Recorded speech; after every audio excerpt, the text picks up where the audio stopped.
Okay, so we're here tonight with Cheetah Chrome, and great privilege to have you being interviewed for FFRUK TV.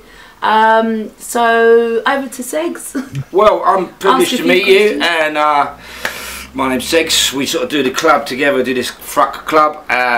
Tara's got a band called the Duel. I've been in a band called the Ruts for years, yeah, interested to meet you. I know a lot of stuff you've done, and I guess a lot of people can look everywhere about what you've done, but I'm really interested in what you're doing now, really. I'm sure you are too. What am I doing? Well, we read up a bit about it because I just wanted to find out what you're doing. Yeah, you've got a new release out at the moment, haven't you? Yeah. Well, you know, right now I just got back, taking some time off the road for. I was on since South by Southwest. I've been on the road about every 2 weeks since April, and now I'm home. I'm working. My other hat is A&R for Plowboy Records. Yeah, that's your label, yeah. Yeah. Do a couple of releases for that, and I'm doing press for my CD solo. Yeah. And that is my life at the moment. Yeah. Well, we're kind of similar in a way because Tara's got like Full Frontal Records, which is where the FFRUK TV thing come, and I've got a label, the Ruts now, to put their stuff on Sosumi, basically Sosumi, because so many people put out our stuff. There's like 22 releases on Amazon, and you know, we don't see any of that, you know, that shit. So everybody's taking control of their own destiny, I think. So I'm happy to speak to you about that, you know. Yeah, well, it's nice because it's you know, the music business has gotten very evil there, and it's nice to actually be able to, you know, change it a little bit from within and do something that's you know, about good music and treat your artists right instead of you know, all the alternatives to that, which most labels choose. Yeah. You know, because we're Nashville, everybody thinks we're a country label, but we're not. Yeah, well, that's good. That's how is Nashville? Because I mean, for us guys over here, Nashville's like so country. Yeah. But I know that it's not now, you know. Well, I thought it was too when I lived in New York, and then, you know, I came down here to do some demo tapes, and I realized that, you know, there's a lot of cool musicians here live here. A lot of them from New York live here, actually. Got some guys from Cinderella, and let me see. Well, there's a lot of them moved away now too, but there's a bunch of people down here that are rock and roll musicians that you know, we don't play here, but we live here. You know. Yeah, yeah. Cool place. I've never been somewhere. I've never been. Nearly went. As gigs. Yeah, I never got down that far. However, I've been to Cleveland quite a few times. Oh yeah. Yeah, I was there last year actually because I was working with this band Uptight Sugar, but down the old Fantasy Club, you know, the Fantasy Club on the corner there, Michelle. I've got some good friends there, but it's cool, Cleveland. I mean, you may beg to differ, but I like it. Well, it's gotten better. I was up there last year for a little bit myself, and it was the first time I'd gone back and wasn't like, you know, I actually was like, wow, it's picking up a little bit, you know? Yeah, yeah. Had a long dry spell there. Yeah, yeah, I bet it did, yeah. But yeah. Okay, so that's cool. Tell us about the solo release that you've just released now.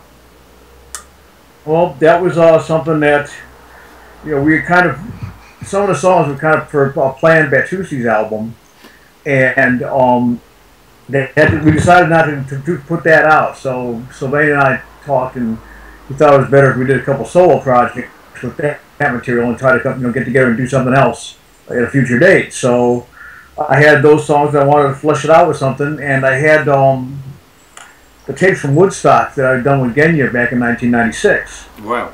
And I had just gotten those, and Ken Toomer and I had gone into the studio and we were in the process of mixing it.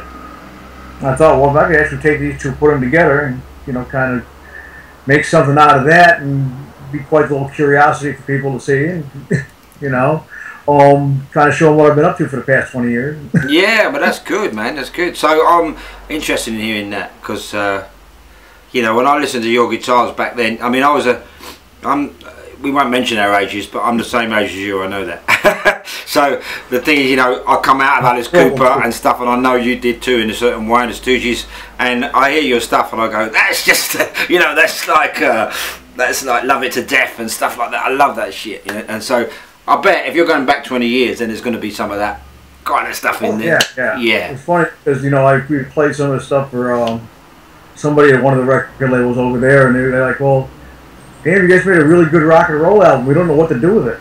Yeah. Now you can you're putting it all out yourself, so that's good. Yeah, well, that was absolutely. You're right. You don't, but I do. So yeah, we'll put, right. Your loss is my game. So I'll always put it out, and we've been doing pretty well.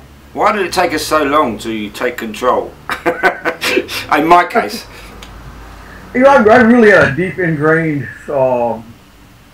loathing of the music industry. Yeah, me too. And well, there's only one label that I really trusted to work with, and that was Smog Veil Records. And I was enjoying working with them, but then they went on hiatus and not doing any more releases. So it was kind of in a position where it was either, when I got asked to do this Plowboy, to get involved with Plowboy, all of a sudden I was in a position where it was like I could actually, do things the way I thought they should be done with the record label. And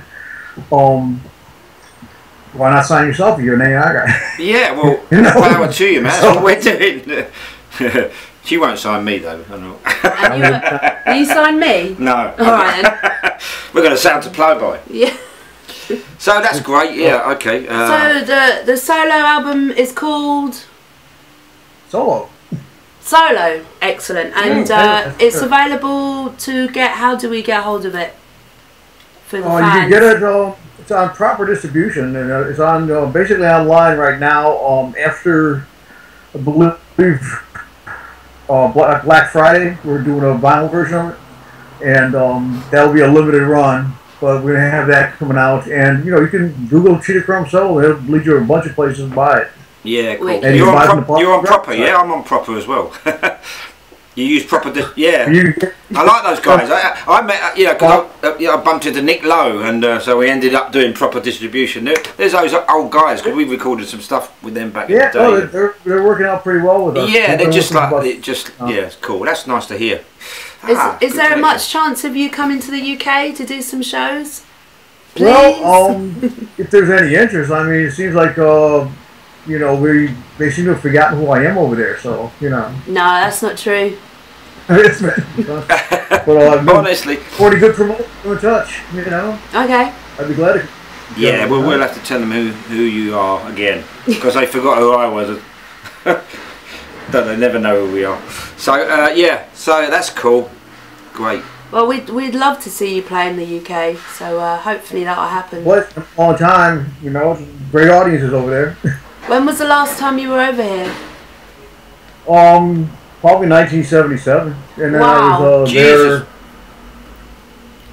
on a flight home from Spain in 2005, and that was it. Was that the Damned tour in 1977? Yeah. Yeah. We were supposed to Tuesdays. We were supposed to come over in 2010, but then they had that volcano in Iceland. Yeah. Was we weren't sure if you could get in or not, and we pretty much got to a point where we had a point of no return where if we were going to cancel, we had to do it then, and we wouldn't lose our asses. If we would have gone any further, it would have been too late to cancel a lot of things. So we had to make a hard decision and cancel the tour. But I would love to come over again. Yeah. Well, I'll have a word with it because I just did a gig where it was Captain Sensible's 60th birthday the other day, and we did a gig with him for that. Dave Vanian, Rat's not there anymore, but I'm still very good friends with Rat Scabies, so I'll say hello from you. I do that, yeah. I love Rat and Cap, and I just got done playing on a track for Brian's new record. So. Yeah, because I saw, Brian was doing with the thing with Rat, wasn't he? He's doing the damn first album with Texas Terry, because I think you worked with Terry as well, didn't you? Yeah, I think they did. So they were doing something, but then he's got a solo album coming out. He's working on for... I love the way he plays, man. I saw him. I watched him for the first 5 numbers. It was just like, wow. Yeah. He's very unique. He's a great player, Yeah. I always loved Brian. He's always been a friend of mine. We got born the same day, so. Oh, really? When was that? What's your birthday? Yeah, it's strange. I didn't know until a couple of years ago. Wow. It was kind of strange because both guitarists and Steve Worth were born the same day. Wow. There you go. That's amazing. Yeah, great guitarist, man. Love his sound as well. Yeah. Oh, getting all misty-eyed. I know. She said, "Don't get too nostalgic."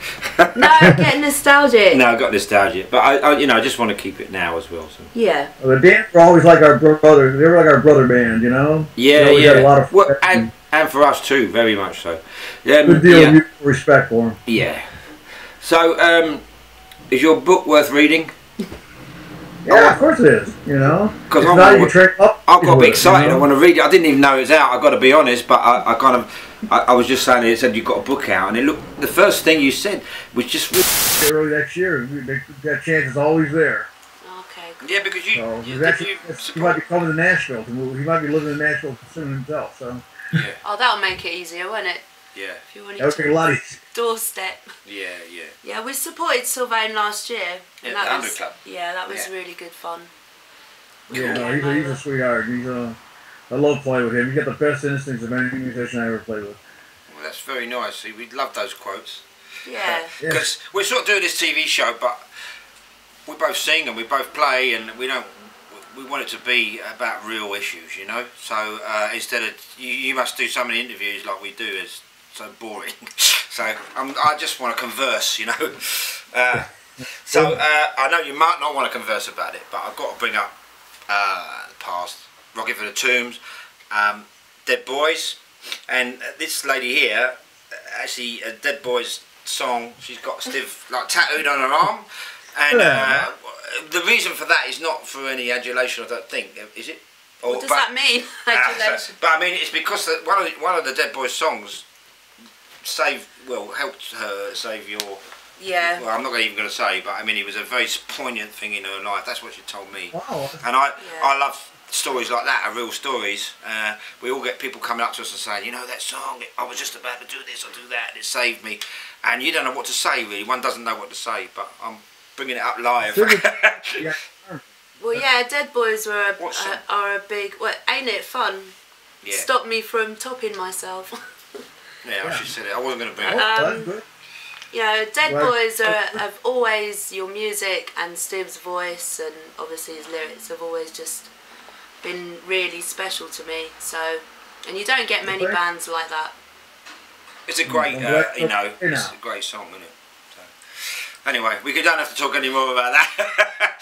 Do you mind talking? I mean, you know, we're just sometimes the past is sort of boring, isn't it? But, well, no. I mean, tell us how you look back on the Dead Boys years now. I mean, those are some of the best years of my life. I mean, it was, you know, a little bit frustrating because, you know, we made a lot of bad decisions and we had a lot of bad decisions made for us. You know, I don't think the band really got their due while we were still together. I think we, you know, I would have preferred that we toughed it out and, you know, stayed together. And, we hadn't broken up when we did, but, you know, that's 20/20 hindsight. You know, we were a good band and we stood the test of time and people still play it, you know. It's one of the only records from that time that still really stands up, if you ask me, and a lot of people tell me that, you know. Yeah, that's definitely true, and I think it's for us people over here that were around in 76, 77, it was of course the Stooges and everything, but it was a real change in time worldwide. And that was one of the records, you know, you go, wow, have you got that? Have you heard that? Have you done, you know, and it was, everybody was hungry for that, you know, because I was just, because this lady's quite young, and so I was just explaining, she said, well, what, you know, we're talking about 76, and I said, well, we were just like, everything was so boring, it was like Yes, and Rick Wakeman and stuff like that over in this country, and then there's anything you could get, Ramones, 76 was just like, this is fantastic and just inspiring, and that's what I think when I saw the first bit of your book, and you were kind of saying that your life was just changed and you wanted a guitar and you just want to do that, but it was exactly the same over here, you know, and it all sort of happened at the same time, really. And both of you are from bands that actually shaped a generation. Well, did we? So you're technically, and you're both in the same room, sort of. Are both still alive. Really cool. And the main thing I wanted to say to this guy was a survivor, you know, because our band, I don't know whether you know much about them, but we lost 2 members. There's only 2 left now, and you know, one through rock and roll really, one through cancer. What's worse? I don't know which worse. I think I'd rather die through rock and roll than through cancer. But you know, you're a survivor. I think you're a father, yeah? Are you a father now? Sure am. Yeah, and me too. And I started late because I was rock and rolling for years. So might have got a little 13-year-old girl. And I'm pleased to hear that, and it's lovely, it's heartwarming that you're still doing stuff. I'm really looking forward to hearing it, and yeah, I'm getting misty-eyed. Maybe you can, we should do a number together. Yeah, well, I was saying, he's quite a good bass player, you know. When you come over, right, you come over, and then me and Ruffy, bass and drums and the Ruts, I'll play with you, and we'll do whatever we want to do. Woo! Kick ass! Yeah. Definitely should have a jam together. Yeah, yeah. Wicked. Yeah. Excellent. Well, I hate jamming. Let's do one of your songs. Good at work, you know. All right. You know, is there anything else you wanna tell us? Anything you think we should?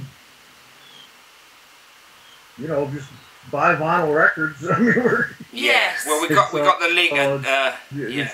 It's bad, you know. Yeah. No, I mean everything's. You seem like we covered everything pretty good, you know. Well, like I say, we try to do it from a bit of a human aspect, innit? When's the vinyl released of Solo? Oh, that's going to be Black Friday, which is the day after Thanksgiving here. Usually very like third Friday in November. Okay, cool. Usually. And that can be presumably that can be pre-ordered on your website.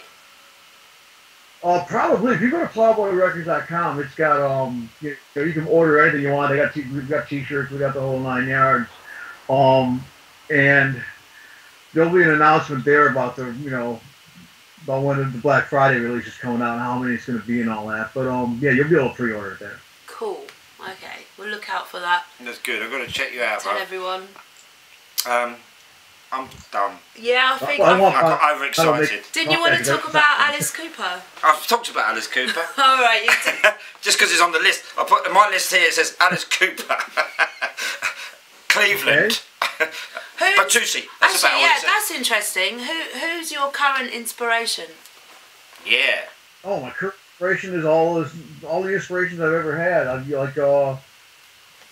It's always been, Stooges, MC5, Beatles, Stones, Alice Cooper, Sensational Alex Harvey Band.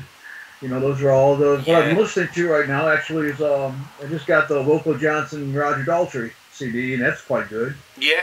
That's kind of nice. Is that with Wilco? Yeah, Wilco. That's a great band. Yeah. Well, it's seen it because we played with them the other day. Well, not with Roger, but with Wilco. Yeah. Because he's still going strong. I mean... He keeps, he's going to die, and then there's a last gig, and it's a last gig, and we got the chance to support him, and it was great fun, and there he was, and he's back, and he's doing another tour, it's tour after tour, and the book's out. The book's apparently he went and had surgery, and he's doing pretty well right now, I guess. Well, I don't know. I was talking to my friend Richard the other day because he's had quite a lot cut out, Wow. But everyone's saying, yeah, he's okay, and everyone's Richard, who knows him, saying, well, he can't be okay. He's like half of inside. He's got, but I think he's okay. I think he's still got gigs booked. And music keeps him alive, doesn't it? I think it really does. I think it really does. Well, you got to respect him, man. He keeps playing like that, and he loves doing it, and he's good at it. He always has been. Very good at it, and he changed all our lives a little bit, didn't he? Yeah. Yep. He still does. I saw them probably in 1975 in Cleveland before we were the Dead Boys, and we loved them. Oh, with Lee Brillo was just brilliant, wasn't he? Yeah. What's he doing, you think? He's dead. He's long gone. Yeah. I don't know what he went off, but it's hard to keep up. But you're a survivor, so that's good. And so are you. And so am I at the moment. Oh, good job, yeah. I guess so. I got a long list of dead friends, I'll say. Yeah, well, we all have, but as I say, that's the way of life, isn't it? We've all done some good stuff with them, hopefully. So, my final question is, what advice would you give budding songwriters? Basically, just the songwriters. self-edit as much as you can because you need it. Yeah, That's a good one. Yeah, that's very good. I didn't expect you to say that. Yeah. You know? I was going to You say. might think, no, edit it one more time. You think it's perfect. I'm trying to write songs now, or writing songs, and to have the guitar there. Get up in the morning, get up in the middle of the night, pick the guitar up. Don't be afraid to play the chords to Watch That Man, Mick Ronson. Don't be afraid to play that because you might go somewhere else. You know what I mean? Just play the stuff you love. Yep. Yeah. All right, dude. Well, it's lovely to meet you, man. And hopefully see you in person one day. Okay. Pardon? Hopefully see you in person one day. Well, I hope so. Hopefully we'll make it over to your side of the pond. Wicked. Okay, we'll put the word out, dude.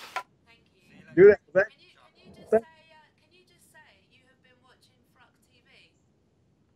Oh, and how you say FFRUK TV? What? FFRUK. FFRUK. Can you just say you have been watching FFRUK TV and I am Cheetah Chrome? Okay. Yes. You have been watching FFRUK TV, and I am Cheetah Chrome. Yeah.